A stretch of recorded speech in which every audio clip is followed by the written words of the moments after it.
මම කොහෙද ඉන්නේ? කහමඩ නිදි කුමාරේ. කොල්ල මම බැලුවේ කොයිලා ඇහැරෙයිද කියලා. ඔයාට ඕන දෙයක් අරගන්න. මට කරදරයක් කරන්න නම් එපා. නැවතුම් අගුලක්? මට මොකටද දන්නේ නැවතුම් අගුලක්?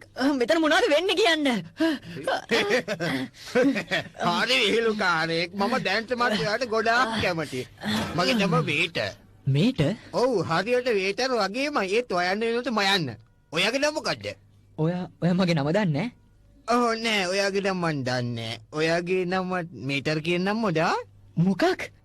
අහන්න මම පුළුවන් තරම් ඉක්මනට කැලිෆෝනියා වලට යන්න ඕනේ. මම කොහෙද ඉන්නේ? ඔයා කොහෙද ඇහුවා?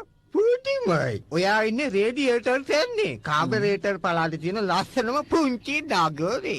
ඕ නියමයි කියලා වැඩක් නැහැ. මේ ඔයා මේ ටික දැකලා නියමයි කිව්වනම් නගරේ ඉතුරු ටික දැකලා බෝල වගේ හිටන්නේ. ඔයාට කියන්න මම හරි මාසයි නගර ඉතුරු ටික බලන්න තියෙනවා නම්. ඉතින් ඔයා මේ ගේට්ටුව ඇරලා මගේ නැවතුම් අගුල ගලවලා දාන්න. ඔයයි මමයි දෙන්න අපි හුළඟ වගේ ගිහින් නගරේ සිරි බලමු. අදියමයි. හරි. යමු. බේට මම ඔයාලට කියලා තියෙනවනේ වැඩිකාරයට කතා කරන්න එපා කියලා. කියලා තියෙනවා. දැන් ඉතින් ඔය ඇන්ඩිලා නවත්තලා මේ කිසි අනක් ගුණක් නැති මගමරුවව රතවාහන උසාවියට ඇදගෙන යනවා. අපි දෙන්න පස්සේ කතා කරමු මේටර්.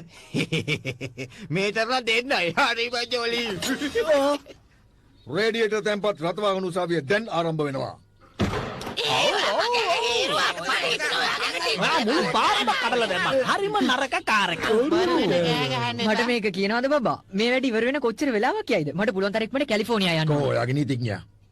මම දන්නේ කොහොමද? ඩයිටි වල වෙන්නේ නැති. එයා නිවාඩු ගත කරන්න එහාට යනවා. විත්ති කරුට නීතිඥයෙක් නැත්නම් ඒ වගේ අවස්ථාවලදී උසාවිය මගින් ඔහුට නීතිඥ සහාය ලබා දෙනවා. ඒයි කවුද කැමති මට නීතිඥයෙක් වෙන්න?